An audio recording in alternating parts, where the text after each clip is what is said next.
함께 나누는 하나님의 말씀 요한복음 6장 5절로부터 6절 2절입니다. 본문은 2절인데 내용은 오늘 이번 주일과 다음 주일까지 두 번에 걸쳐서 내용이 풀어지는 성화의 한 면에서 봉사란 무엇일까, 주님 앞에 봉사하는 그 봉사란 무엇일까를 설명합니다. 요한복음 6장 5절로부터 6절입니다. 한 목소리로 보겠습니다. 시작. 예수께서 눈을 들어 큰 무리가 자기에게로 오는 것을 보시고 빌립에게 이르시되 우리가 어디서 떡을 사서 이 사람들로 먹게 하겠느냐 하시니 이렇게 말씀하시면 신이 어떻게 하실 것을 아시고 빌립을 시험하고자 하심이라. 아멘.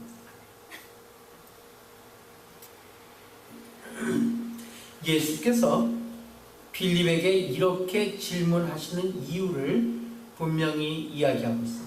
그렇죠? 우리가 어디서 떡을 사서 이 많은 사람들로 먹게 하겠느냐? 일부러 고의적으로 묻고 있는 거예요. 빌립에게.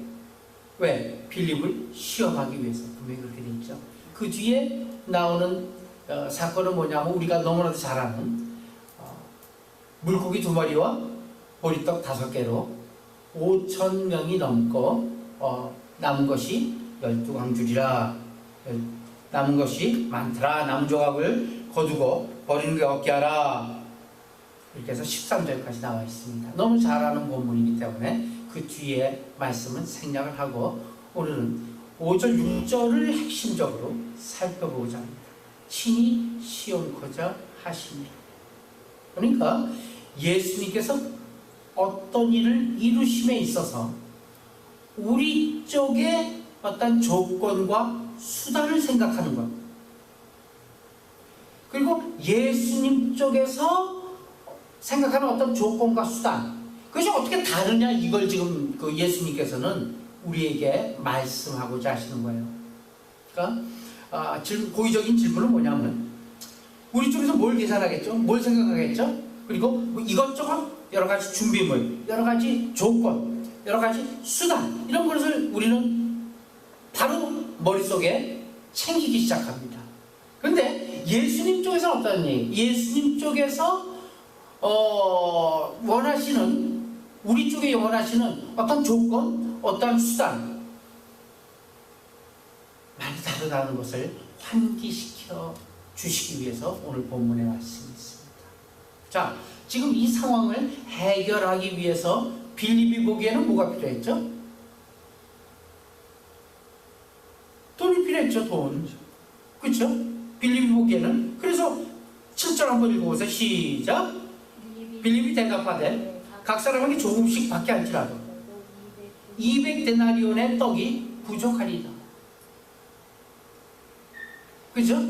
200데나리온. 빌립은 지금 돈이 필요했어요. 이 질문에. 근데 주님께서는 돈이 아니라 뭐가 필요해요? 뒤에 이제 쭉 설명이 나오게 되니까 상황을 아니까 주님이 기다리고 있는 건 누굴 기다리고 있죠? 어린 아이를 기다리고 있어요. 그렇죠? 물론 이 어린 아이가 그 일을 이루기 위한 수단 전혀 아니죠. 그러나 지금 주님이 1차적으로 기다리고 있는 것은 어린 아이였어요. 여기서 어린 아이가 등장한 것은 왜 될까요? 한번 생각해 보세요. 우리 쪽 시각에서 한번 보자면은 지금 이 상황에서 이 5,000명이 지금 굶주려서 배고파서 어쩔 수 없는 이 상황 속에서 어린 아이가 등장한 건 뭐예요? 우리 쪽에서 보자면은 이 사건을, 이 굶주림을 해결하는 이 위해서 가장 부적합한 존재가 누구냐면 어린애예요. 그렇죠? 어린애가 뭘 도와주겠어요? 뭘 하겠어요? 가장 부적합한 자기 때문에 그 어린아이가 지금 등장하는 거예요. 예수님은 그걸 기다리는 거예요. 가장 부적합한 것을 기다리고 있는 거예요. 그렇다면 이 사건을 통해서 참 가치 없는 것도 예수님의 손에 들리면은 이렇게 크게 쓰일 수 있다. 이것을 설명하기 위해서 어린아이가 등장하고 있는 것인가? 물론 그것도 아니죠. 그것도 아니에요. 그럼 무슨 뜻을 전하시고자 주님은 이 사건을 지금 전개하고 계십니까? 우리 쪽에서 내놓은 것이 아무리 훌륭한 어떤 것이라 할지라도 주님의 일을 이루는 데는 전혀 도움이 될 수 없다. 그리고 필요하지도 않다. 우리 쪽에서의 들어미는 어떤 조건이나 어떠한 이 수단은 필요하지도 않다. 이것을 강조하기 위한 거예요. 우리 쪽에서 굳이 그래도 예수님의 일을 하기 위해서 할 수 있는 것이 있다면 무엇일까? 이 어린아이와 같이 물고기 2마리와 보리떡 5개를 내어 맡기는, 즉 자기 자신이 가진 모든 것, 자기 자신 그 자체를 주님께 내어 맡기는 헌신, 이것을 주님께서 기다리고 계십니다. 우리가 주께 맡기는 것은 우리의 진심이에요. 우리의 어떤 주권이에요.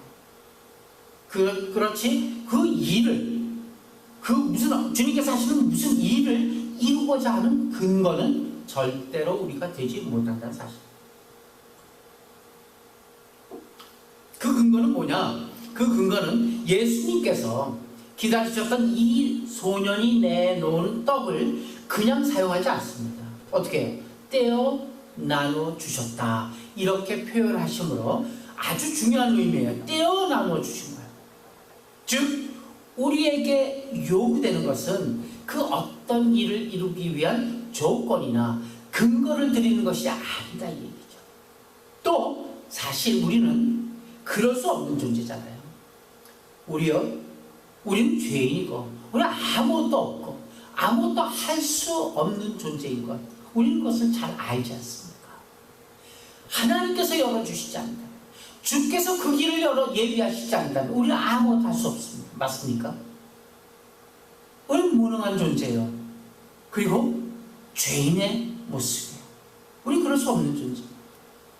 예수님께서 이 소년이 바친 떡을 부서뜨려서 떼어 나눠준 것 같이 우리가 주님께 내어놓는 것도 주님 손에서 부서지는 과정이 있어요.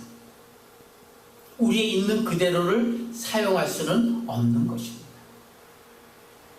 이 사건에서 오늘 살펴보고자 하는 이 5,000명을 먹인 이 사건에서 이 5,000명이 먹인 것은 물론 그 소년이 내어놓은 떡이었습니다. 그렇지만 그 떡은 더 이상 소년의 떡이 아니죠. 소년이 갖고 있었던 떡은 아닙니다. 그렇죠? 떡과 물고기를 내놓은 소년의 진심은 하나님 앞에, 주님 앞에 받아들여졌어요. 최선을 다한 거예요. 자기 있는 모든 걸 드린 거예요. 그 진심은 받아들여졌지만 이제 예수님께서 그 떡을 부수고 뜯어서 다시 새롭게 하심으로 말미암아 5,000명을 먹이신 것입니다. 이것을 잘 생각해 보면서 오늘 우리의 상황도 주님께서 이 오병이어의 기적을 베푸셨던 그 당시와 조금도 다름이 없다는 것을 우리는 깨달아야 돼요. 왜요? 영적으로 보면은 조금 아까 우리 박효원 집사님 기도에서도 마찬가지, 목마르고 배고프고 방황하는 사람들이 주변에 널려 있어요. 맞지 않습니까? 네. 정말 말씀이 필요한 사람들이, 생각이 필요한 사람들이, 앞날에 대한 소망이 필요한 사람들이 주변에 널려 있어요. 영적으로 보면은 목마르고 배고프고 방황하는 사람들, 유리한 사람들이 주변에 널려 있습니다. 그러나 우리가 갖고 있는 건 뭐예요? 나 하나 천국까지, 나 하나 천국가는 나 하나 먹은 떡밖에 없다는 얘기죠. 말하자면 요한복음 3장 16절밖에 없어요. 그렇죠? 요한복음 3장 16절이 뭐죠? 하나님이 세상을 이처럼 사랑하사 독생자를 주셨으니 이는 저를 믿는 자마다 멸망치 않고 영생을 얻게 하려 합니다. 저를 믿는 자마다 영생을 얻게 하려 한 이 떡, 나 하나만 겨우 먹을 수 있는 이 떡, 그밖에 없는 거야 사실. 나 하나밖에 천국 못 가는 것이니까 다른 이에게 나눠줄 떡이 없어요. 영적으로 먹어야 할 사람들은 많은데 내가 가진 것으로는 나 하나 배를 채우기에 급급할 뿐이에요. 이것을 어떻게 꺼내놓느냐 이 얘기입니다. 우리가 나 하나 그냥 먹고 살기에 급급한 이 영혼의 문제, 나 하나 구원의 문제인데 이걸 어떻게 다 이 수많은 이 잃어버린 영혼들에게 꺼내놓느냐는 얘기예요. 내가 가진 것을 실질적으로 꺼내놓는 것으로 이 많은 영혼들이, 이 5천 명이나 많은 이들이 다 먹을 수 있냐는 얘기예요. 어림석분도 없죠.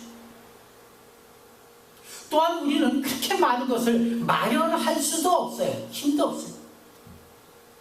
그것이 우리의 모습 아니냐는 얘기. 빌립의 모습 아니냐는 얘기. 그러나 우리가 기억해야 될 것이 있어요. 내가 꺼내놓는 것이 그 어떤 목적이나 그 어떤 결과를 이루는 사건은 아니다라는 사실이에요. 그렇죠?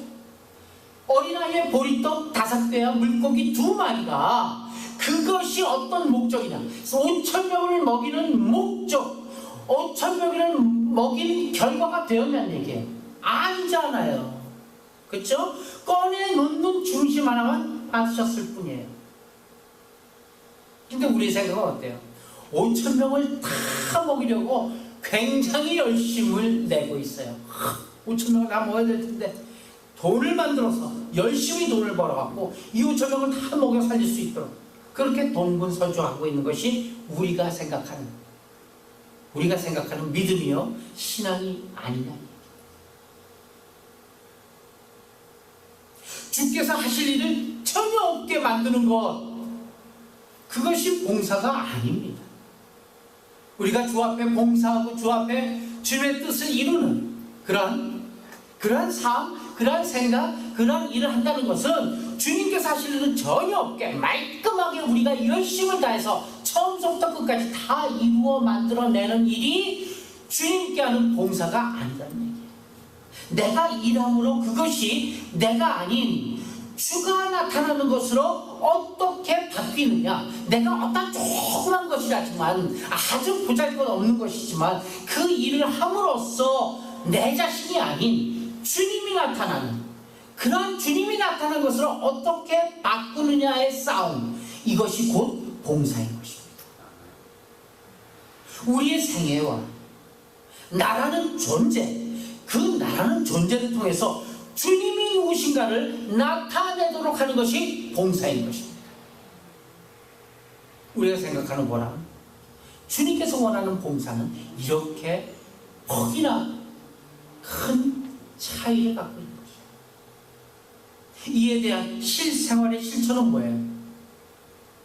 그렇게 하기 위해서 내가 하는 일, 내가 하는 어떤 행동, 생각을 통해서 주님이 나타나는 그 일을 하기 위한 실생활의 그런 실천은 무엇이냐. 자기 자신을 죽음에 던지는 복종이어야만이 가능합니다.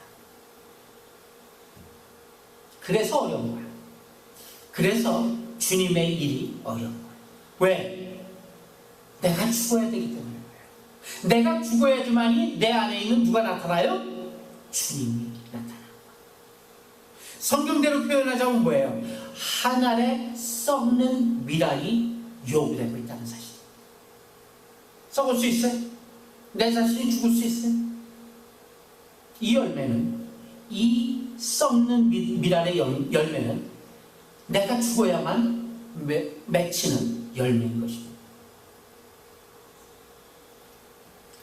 우리가 죽어짐으로 말미암아 예수 그리스도의 열매가 맺혀지는 것입니다.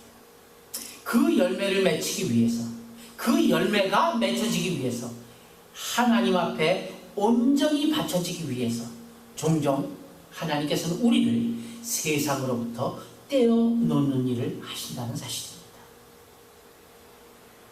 우리는 더 이상 나 하나만의 것으로 존재하는 것이 아니라 우리는 더 이상 나 하나만을 위해서 존재하는 것이 사는 것이 아니라 나를 통해 일하시고 싶어하시는 그런 하나님께서는 우리를 세상 것으로부터 떼어서 누군가에게 나눠주어서 한 사람을 중생시키는 작업에 우리를 쓰고 싶어 하십니다. 성경을 몇 장 보겠습니다. 로마서 18장, 14장, 7절, 8절. 주님께서 원하시는 나의 위치입니다. 시작. 우리 중에 누구든지 자기를 위하여 사는 자가 없고 자기를 위하여 죽는 자도 없도다. 우리가 살아도 주를 위하여 살고 죽어도 주를 위하여 죽나니 그러므로 사나 죽으나 우리가 주의 것이다. 이제 더 이상 주님의 것이기 때문에 사는 것 죽는 거에 대한 큰 개념이 없다는 얘기야. 그렇죠?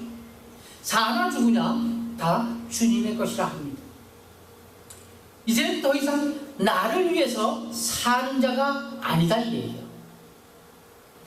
나를 위해서 죽는 자도 아니다 이 얘기예요. 내가 사나 내가 죽으나 다 누구를 위해서요? 주님을 위해서.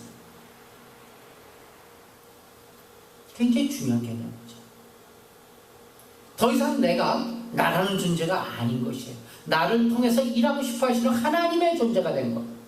그것은 무엇인가? 세상의 것들로부터 나를 떼어내서 지금 떡이 어린아이의 손에 있었던 떡이 떼어지듯이 세상의 것들로부터 떼어져서 누군가에게 나눠주기 위해서 우리를 택하시고 우리를 중생시키시고 우리를 자녀 삼으시고 우리를 또 세상으로 내어 모시고 계시다 이 얘기예요. 사도행전에서 이렇게 고백하고 있어요. 사도행전 3장 4절부터 6절입니다. 시작. 베드로가 요한과 더불어 주목하여 이르되 우리를 보라 하니 그가 그들에게서 무엇을 얻을까 하여 바라보거늘 베드로가 이르되 은과 금은 내게 없거니와 내가 있는 이것을 내게 주노니 나사렛 예수 그리스도의 이름으로 일어나 걸으라 하고. 신자가 가지고 있는 것은 예수 그리스도밖에 없습니다. 믿습니까? 우리가 가지고 있는 것은 예수 그리스도 한 분밖에 없습니다. 이것이 우리의 힘이고 이것이 우리의 존재고 가치이고 본질인 것입니다. 내가 그의 손에 붙잡혀 있기 때문에 언제든지 어디서든지 나를 더듬어서 올라가면은 예수 그리스도 자신이 되어야 되는 것입니다. 베드로가 어떤 일을 했다면은 그 일은 베드로가 한 것이 이제는 아니다 이 얘기죠. 그렇죠? 베드로가 어떤 일을 했다면은 그 일은 사실 누가 한 것이에요? 그 일은 사실 누가 한 거예요? 예수 그리스도께서 하신 것이죠. 그렇기 때문에 이 고백이 나오지 않습니까? 은과 금은 내게 없거니와 내게 있는 이것을 내게 주노니 예수 그리스도 나사렛 예수의 이름밖에 없다는 얘기야. 나한테는 아무것도 없어. 그러나 내게 있는 거 하나가 있어. 예수 그리스도의 이름이야. 나사렛 예수의 이름으로 내게 주노니 그 이름으로 일어나 걸어라. 베드로의 모든 것을 더듬어서 올라가 보면 누가 있어요? 예수 그리스도가 있어요. 마찬가지.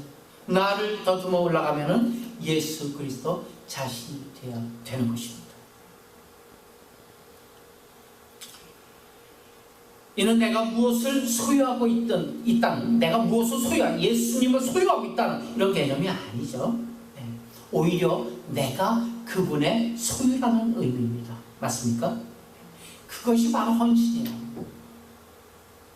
그것이 바로 봉사예요. 봉사란 땀이 있는 것이 아니에요. 그냥 땀 뻘뻘 흘리고 팔 걷어붙이고 무슨 교회 일하고 무슨 전도 일하고 그것이 봉사가 아니라 봉사란 내가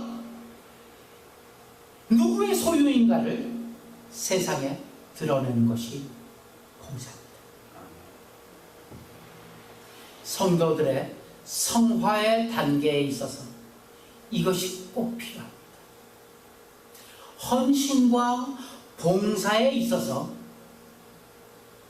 주님의 주님 되심은 무척이나 중요합니다. 예수님이 누구신가?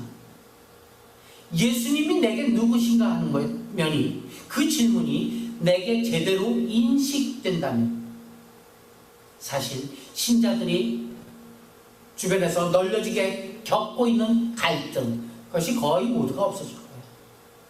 내게 있어서 주님이 누구신가를 분명히 정립하고 있다면 더 이상 세상에서의 갈등이 있을 수가 없다는 사실입니다. 그 이유는 뭐예요? 그 이유를 그 밑에 요한복음 20장 21절에서 봅니다. 시작. 예수께서 또 이르시되 너에게 평강이 있을지어다. 아버지께서 나를 보내신 것 같이 나도 너희를 보내노라. 다시 한번 아버지께서 시작. 아버지께서 나를 보내신 것 같이 나도 너희를 보내노라. 믿습니까? 너희를 보내노라. 너희를 보내노라. 나를 보내신 분이 누구인가를 안다면 내가 그의 보냄을 받은 자라는 자기 신분을 확인할 수가 있고, 또 나를 보내신 분이 어떤 권위자이신지 어떤 분이신지 그것과 연결이 될 때 우리를 방해할 자가 없음을 알게 됩니다.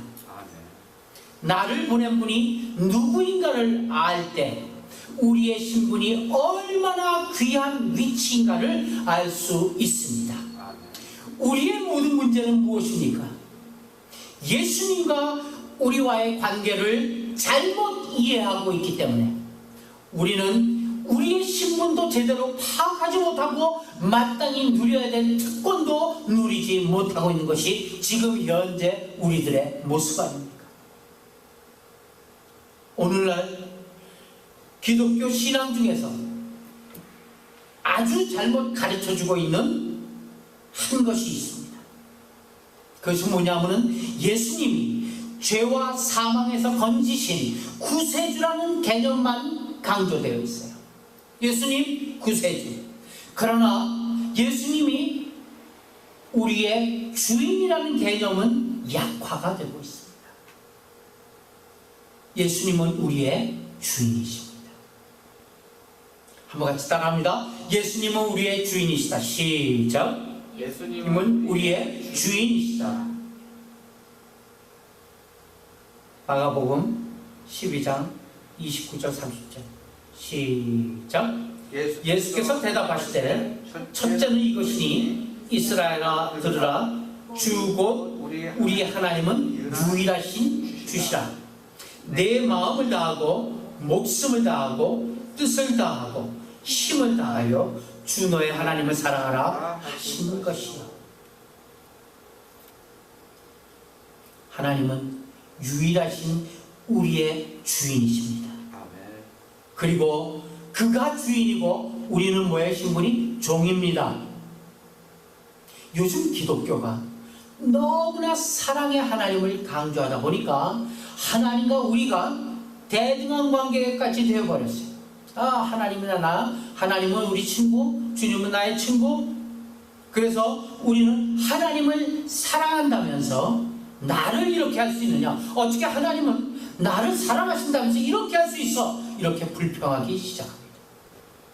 그러나 하나님이 우리를 사랑하고 우리가 하나님을 사랑하는 그 사랑은 주종관계나 위계 질서가 파괴되는 그런 어떤 권위적인 차원에서의 대등한 관계를 얘기하고 있지 않다는 사실입니다. 왜요? 너희가 나를 사랑하면 뭐라고요? 나의 계명을 지키리라 하셨기 때문입니다. 너희가 나를 사랑하면 나의 계명을 지키리라. 이게 지금 대등한 사랑 얘기하고 있습니까? 아닙니다. 주종관계나 위계질서가 파괴되는 권위적인 차원에서의 대등한 관계 절대로 아닙니다. 하나님과 우리는 주인과 종의 관계. 대등왕관계에서는 나의 계명을 지키리라 이런 말씀할 수가 없죠. 한쪽은 명령하고 한쪽은 그 명령에 따르는 관계일 때만이 이 말을 할 수가 있는 것입니다. 이것을 우리가 놓치면 안 됩니다. 오늘날 기독교가 죄, 지옥 이 같은 이야기를 하면은 기독교를 이해하는데 손해가 좀 되고 손해를 끼치고 또 거부감을 주어서 새신자를 전도하는데 좀 거부감 줘서 전도를 할 수가 없어요. 그래서 사랑이라든가 하나님에 대한 사랑이라든가 축복 등의 좋은 이야기만 쓰기 시작했어요. 지금 현재 고국을 방문하고 있는 프란체스코 교황과 똑같은 얘기죠. 그래서 권위 질서가 상당히 모호해졌어요. 교황도 이렇게 가서 만나고 그래가지고 감이 허물어지고 정말 인기 절정이죠.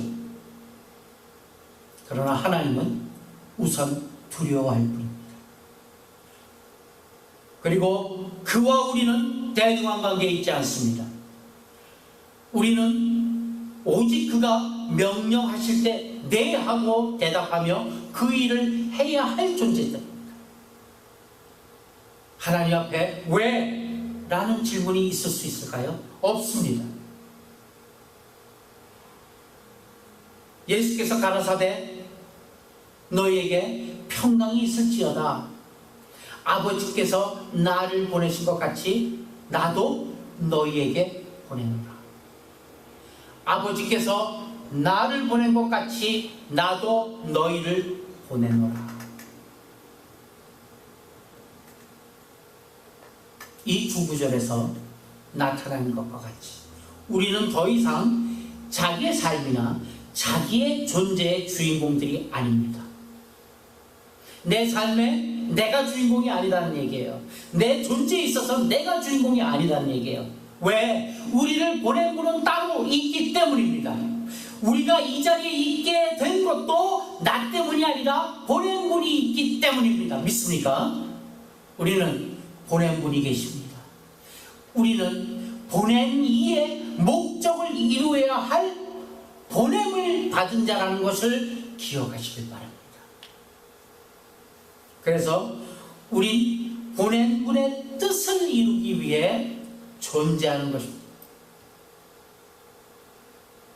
보낸 분의 의도와 상관없는 자의로 보낸 분을 위해서 열심을 내고 있는 사람들이 있어요. 보내신 분의 의도와는 전혀 관계없이 내 의도, 자의로 열심을 내요. 우리의 삶이란 아버지께서 나를 보내신 것 같이 나도 저희를 세상에 보낸 것이 어떤 것인가 그것을 확인하는 시각에서 우리의 삶을 살아야 하는 것입니다. 어떠한 형편에서 어떠한 상황과 어떠한 여건 속에서도 하나님께서 나를 지금 이 시간 이 장소로 보낸 이유가 무엇인가? 거듭 얘기하지만 박기원 지사님 기도 속에 많이 나오죠? 우리가 거저온 거 아니라고요? 맞아요. 매 순간 나를 보내신 이에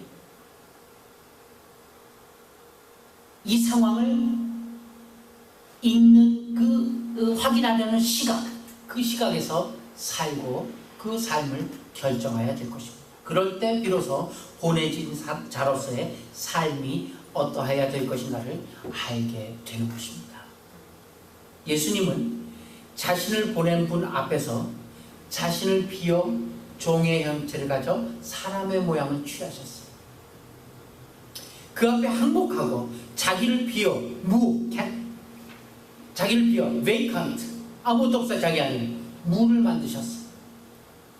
예수님께서 자신을 비워 놓으신 것, 그 빈 것을 종의 형체로 인간의 모양으로 하나님께서 되게 하시고 십자가로 죽는 자리까지 이르게 한 것이 하나님이 그렇게 가라고 시키신 일입니다.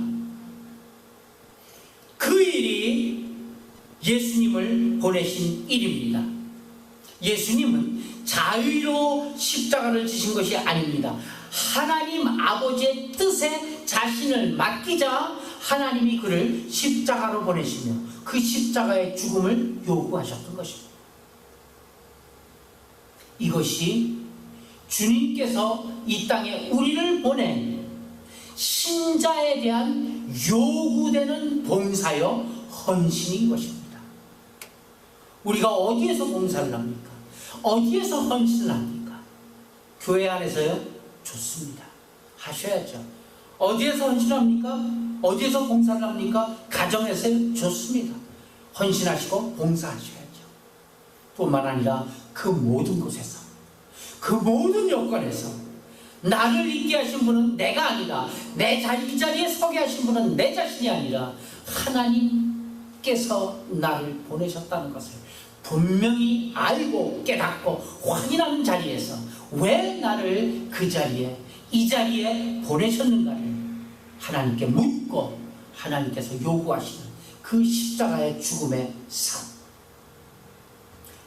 하나님께서 우리에게 특별히 요구하시는 그 삶, 다른 사람은 할 수 없는, 오직 나이기 때문에 할 수 있는 그 삶, 그 삶으로 우리의 각자의 신앙의 삶이, 그리고 삶의 궤도가 수정되게 예수님의 이름으로 축원합니다. 아멘.